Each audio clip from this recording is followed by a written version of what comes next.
Olá, meu nome é Wilson, eu sou pastor da Igreja Aliança Cristã e Missionária Vista Verde, que fica aqui na cidade de São José dos Campos, em São Paulo. E esse é mais um vídeo da série Conheça a Sua Bíblia, um vídeo que a gente está gravando por conta do calendário de leitura bíblica anual que nossa igreja se propôs a ler.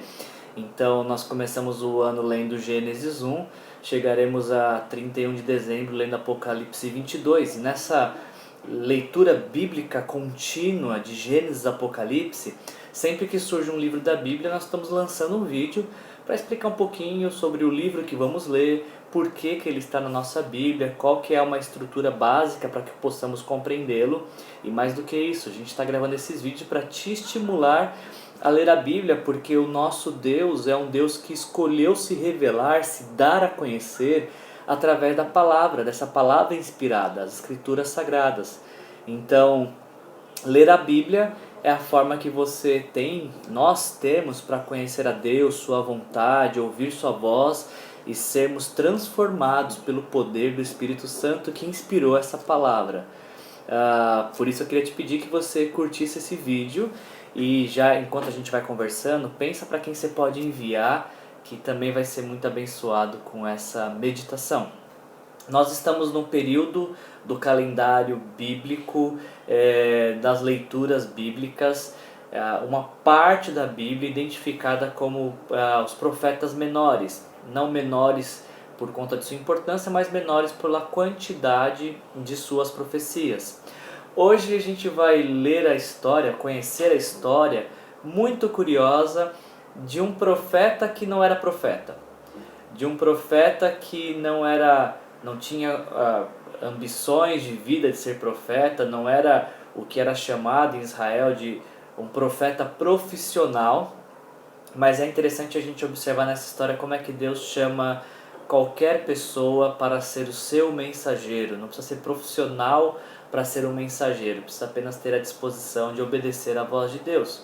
O profeta de hoje que nós vamos estudar é o profeta Amós, e ele mesmo se identifica nos primeiros versículos como um criador de ovelhas em Tecoa.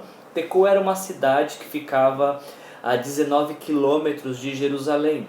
Então, nós podemos dizer que Amós, que era um criador de ovelhas, um pastor, ele é do Reino do Sul, ele é de Judá, ainda ele se identifica como alguém que está profetizando, está servindo a Deus no período do rei Uzias.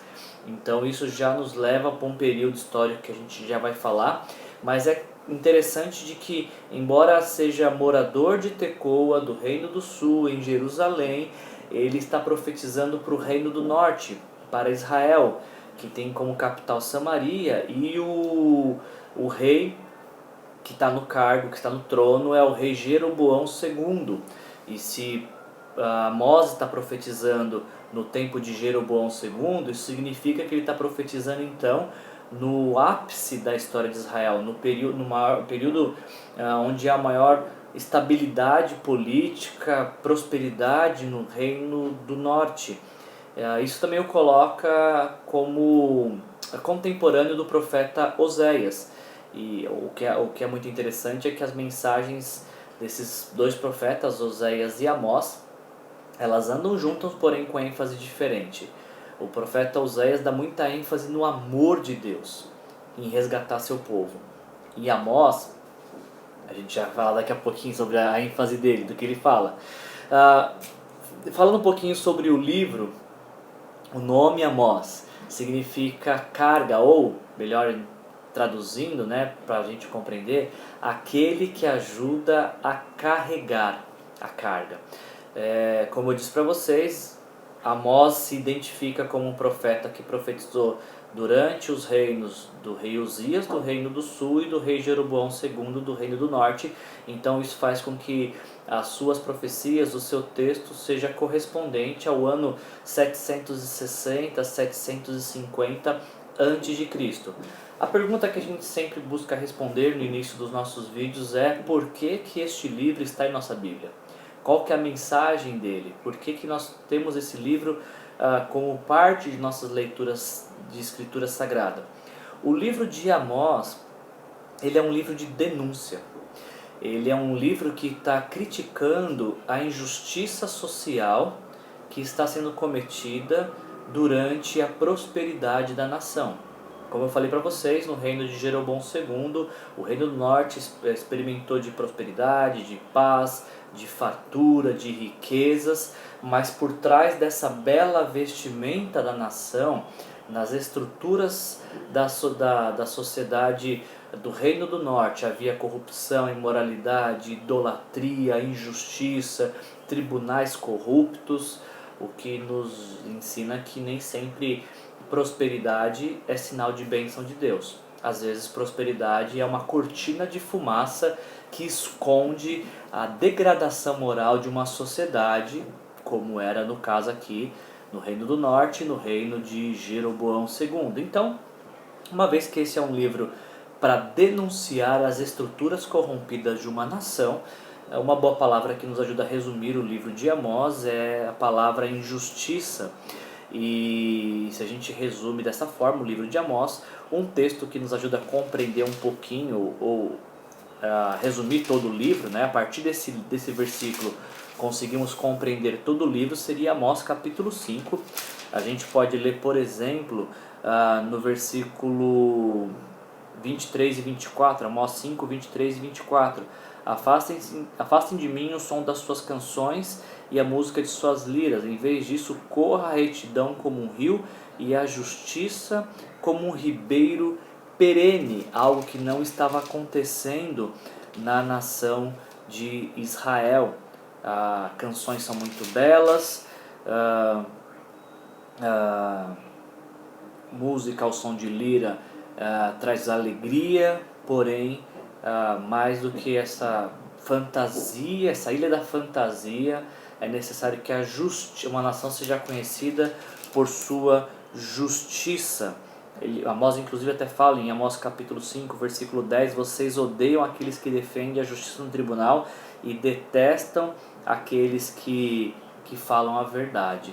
Então olha só com que denúncias contundentes e fortes Amós faz para a nação de Israel.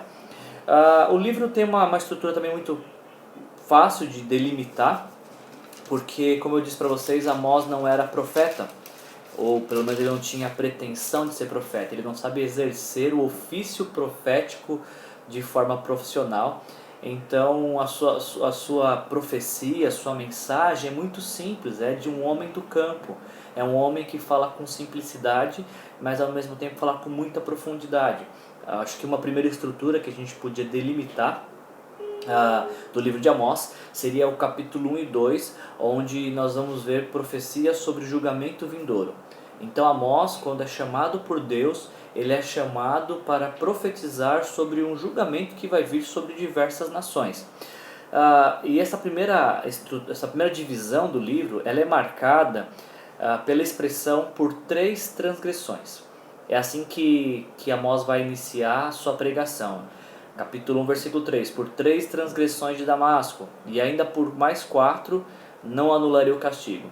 Então, Deus denuncia cada uma das nações que vão ser listadas aqui por 4 transgressões, e por conta dessas 4 transgressões de cada uma dessas nações, Deus não anularia o castigo, o juízo. De fato, Deus julgaria essas nações por conta de cada uma dessas 4 transgressões. E assim ele fala então, por 3 transgressões de Damasco, por 3 transgressões de Gaza, por 3 transgressões de Tiro, por 3 transgressões de Edom, de Amon, de Moabe. E quando talvez o povo de Deus está achando que vai passar ileso disso, capítulo 2, versículo 4, Amós mostra que o julgamento de Deus não está distante do povo de Deus, porque se o povo de Deus está pecando como outras nações, receberá o mesmo juízo das outras nações.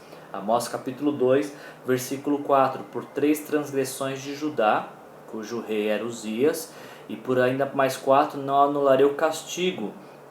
Qual era a transgressão de Judá? Rejeitou a lei do Senhor, não obedeceu seus decretos e por aí vai. E ainda, Amós capítulo 2, versículo 6, assim diz o Senhor, por 3 transgressões de Israel e por mais 4 não anularia o castigo. Qual eram as as acusações feitas contra Israel, povo de Deus. Vendem por prata o justo, por um par de sandálias o pobre, pisam na cabeça dos necessitados,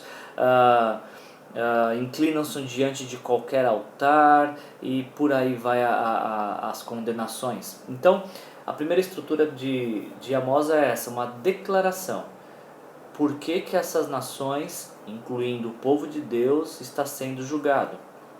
Entramos no capítulo 3, uma segunda divisão que eu proponho para a gente estudar esse livro, do capítulo 3 ao capítulo 6, onde nós vemos pregações agora específicas contra o povo de Deus. Mais uma vez, de uma forma muito simples, Amós estrutura suas mensagens. Ele começa esse discurso dizendo: ouçam essa palavra que o Senhor falou contra vocês. E aí ele começa a sua pregação. Ele faz isso por 3 vezes. Ouçam essa palavra, faz uma declaração. Ouçam essa palavra e faz uma declaração. Por 3 vezes ele faz isso, do capítulo 3 ao capítulo 6. Agora, o que é curioso é que no meio dessa pregação que ele está fazendo, ele traz uma reflexão. Por exemplo, no capítulo 4, ele vai denunciar quais são os pecados que a nação tem cometido, que o povo de Deus tem cometido, e por 5 vezes ele vai falar: vocês não se voltaram para mim. Então ele diz, por exemplo, aqui no capítulo 4, versículo 8: gente de 2 ou 3 cidades iam cambaleando de uma cidade para outra, mas vocês não se voltaram para mim. Muitas vezes castiguei seus jardins, mas vocês não se voltaram para mim. Enviei praga contra vocês, mas vocês não se voltaram para mim.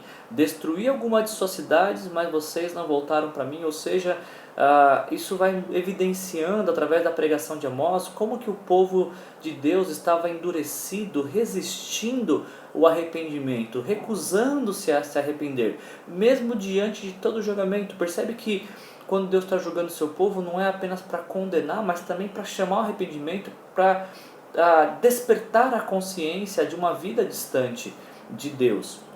E o povo não se voltava para Deus. E quando o povo não se volta para Deus, depois de tanta oportunidade de arrependimento, julgamento para quebrantar o coração e despertar a consciência, e nada disso resolve, só resta o julgamento. A gente tem falado isso em alguns vídeos dos nossos estudos, que a pior condenação de Deus, o pior castigo que Deus pode dar para alguém é simplesmente retirar a sua mão.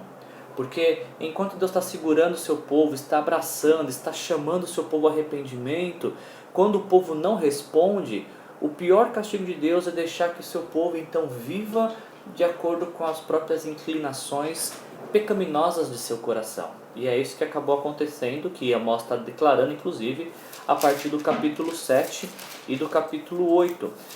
Amós vai ter 3 visões a partir do capítulo 7. E nessas 3 visões, elas vão dar a entender que o reino do norte, o reino de Israel, iria ser destruído. E depois dessas visões, é interessante que capítulo 7, versículo 2, Amós fala: Senhor soberano, perdoa, como Jacó poderá sobreviver? Ele é tão pequeno. E Deus fala: isso não vai acontecer. A questão não é que Deus não quer perdoar, é que o povo não quer se arrepender. E aí então Amós vai entrar em confronto contra o sacerdote Amazias, porque Amós está profetizando a destruição do reino do norte, e o sacerdote Amazias está acusando Amós de uma conspiração contra a nação. E inclusive ele até vai dizer, vai profetizar em outro lugar, vai ganhar seu pão, seu sustento como profeta em outro lugar. E Amós fala: mas eu não estou profetizando por conta de sustento, não é sustento que eu tenho interesse, até porque ele diz isso no capítulo 7, versículo 14. Eu não sou profeta, nem pertenço a nenhum grupo de profetas, eu apenas cuido do gado e faço colheita de figos. Mas o Senhor me tirou do rebanho, Ele me tirou desse ofício para dizer: vá profetizar a Israel, o meu povo. Olha que interessante isso, né? Deus faz com que o homem abra mão do seu ofício para uma missão de proclamação. É o que ele faz com Amós. E Amós está confrontando o sacerdote Amazias, porque enquanto os sacerdotes corrompidos pelo poder, pela fama, pelo dinheiro, estão profetizando bons tempos para Israel no período do rei Amazias, do rei Jeroboão, surge um profeta que está falando, olha, essas profecias são mentirosas, porque não há como Deus abençoar um meio corrompido e que parece ter prazer em viver em meio à corrupção. Então, diante dessa resistência, Deus dá mais uma visão para Amós, capítulo 8, a visão de um cesto de frutas maduras, e essa visão vai significar que as frutas maduras é que chegou o momento, chegou o fim da nação, chegou a hora da nação simplesmente ser entregue a seus inimigos, porque ela se recusa a se arrepender. E aí, capítulo 9, enfim, mostra como que vai acontecer a destruição de Israel como nação. Mas, eu gosto de destacar isso, no anúncio da queda de Israel, quando Deus declara, acabou, chegou o tempo do julgamento e de se colher as consequências do pecado. A gente vê isso em Amós 9:9, por exemplo. Darei ordem e sacudirei a nação de Israel entre todas as nações, tal como o trigo é abanado numa peneira, e nem um grão cai na terra. Todos os pecadores que há no meio do meu povo vão morrer a espada. Todos que dizem a desgraça não nos atingirá, nem nos encontrará, esses vão acabar encontrando a destruição, porque se arrependeram de seus pecados. Mas o livro de Amós, que é uma denúncia às estruturas corrompidas de Israel e que anuncia o fim da nação por conta de não se arrepender de seus pecados, termina com uma promessa de restauração. Capítulo 9, versículo 11, naquele dia, ou seja, depois que o juízo chegar, depois que a nação de Israel colhesse a consequência do pecado, fosse destruída, depois disso, diz Amós 9:11, levantarei a tenda caída de Davi, consertarei o que estiver quebrado e restaurarei as suas ruínas, eu a reerguerei para que seja como era no passado, para que meu povo conquiste o remanescente de Edom, e todas as nações me pertencem, declara o Senhor, que realiza essas coisas. Plantarei Israel em sua própria terra, para que nunca mais ser desarraigado da terra que lhe dei, diz o Senhor. O livro de denúncia termina com uma promessa de restauração. Um livro fantástico, que livro interessante de lermos, um livro que nos desafia a sempre denunciar a injustiça. Quando a gente lê o livro de Amós, eu separei algumas considerações e a gente vai caminhando para o final desse vídeo. O primeiro deles, o que é muito desafiador inclusive, é compreender que nem sempre tempos de paz e prosperidade, eles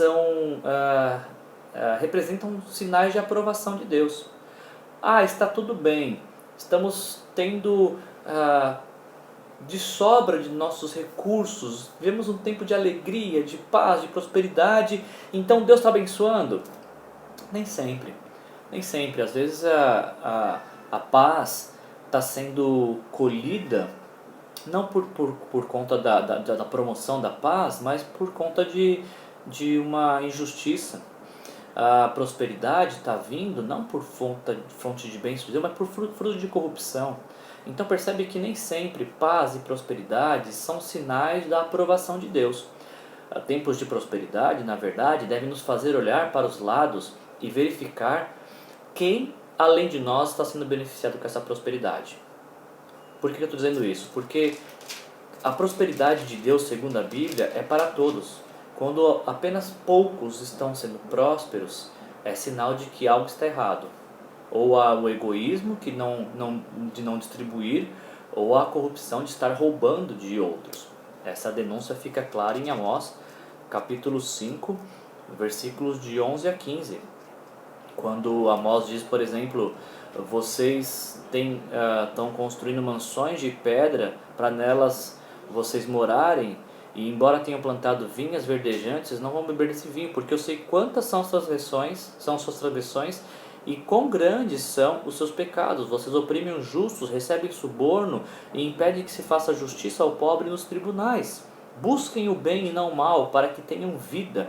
Então o Senhor, o Deus dos exércitos, estará com vocês conforme vocês afirmam. Odeiem o mal, amem o bem, estabeleçam a justiça nos tribunais. Essa é a convocação de Deus. Denunciem a injustiça e vivam de forma justa. Agora, um desafio muito interessante também de Amós é como toda a tônica do livro. Amós, ele não era profeta, ele era apenas um pastor, ele era apenas um colhedor de figos, ele era um homem do campo, muito simples. Mas é interessante como que Deus usa um apenas. Amós era de fato apenas um pastor, apenas um agricultor, mas é este homem que Deus usa para trazer essa mensagem tão poderosa. Ele não usou nenhum profeta profissional, não foi o sacerdote Amazias que ele usou, foi esse homem simples. Por que eu estou dizendo para você? Porque Deus usa pessoas simples. Deus não está contando com a habilidade de quem Ele chama, Ele está contando com a disponibilidade de quem Ele chama. Pode ser que você seja muito letrado, muito letrada, tenha muitas aberturas na sociedade por conta do seu conhecimento, sua profissão. Deus pode usar isso. Mas pode ser que você também não tenha terminado seus estudos e trabalhe num lugar simples e more num lugar simples. Deus vai te usar da mesma forma, porque o critério de Deus não é competência e capacidade, mas sim disponibilidade. E a maior prova disso é que a história da humanidade ela é dividida quando Deus usou um homem que era considerado por muitos como alguém muito simples, porque vinha de família pobre, porque nasceu numa cidade que nem se é possível achar mais, uma cidade irrelevante pelo século, chamada Nazaré. Ele era filho de um carpinteiro e por isso ficou conhecido como carpinteiro também. A Bíblia vai dizer que ele era um homem de dores, nada havia em sua aparência que chamasse atenção. Um homem simples e que aos 33 anos morreu a pior morte de sua época, a morte pela crucificação. É este homem simples, o Deus encarnado chamado Jesus, que vem ao mundo para morrer na cruz pelos nossos pecados. Foi este a quem Deus usou para nos reconectar com Ele. Nossos pecados, assim como os pecados da nação de Israel, os nossos pecados também faziam separação entre nós e Deus, mas Deus envia Jesus ao mundo para morrer em nosso lugar, e uma vez que nós nos arrependemos dos nossos pecados, recebemos perdão e vida eterna. É esse simples Jesus, simples aos olhos humanos de sua época, de seus contemporâneos, mas o Deus exaltado Jesus é que entrou na história, mudou nossa vida e nos convida para vivermos a sua justiça, a justiça que Ele conquistou na cruz. Conheça a sua Bíblia. Essa é a forma que você vai conhecer a si mesmo e vai conhecer o quanto Deus te ama e o quanto Ele se importa com você. Espero que você tenha gostado desse vídeo. Se você gostou, lembra de enviar ele para alguém e eu te vejo no nosso próximo vídeo. Um grande abraço, que Jesus te abençoe. Tenha um dia abençoado.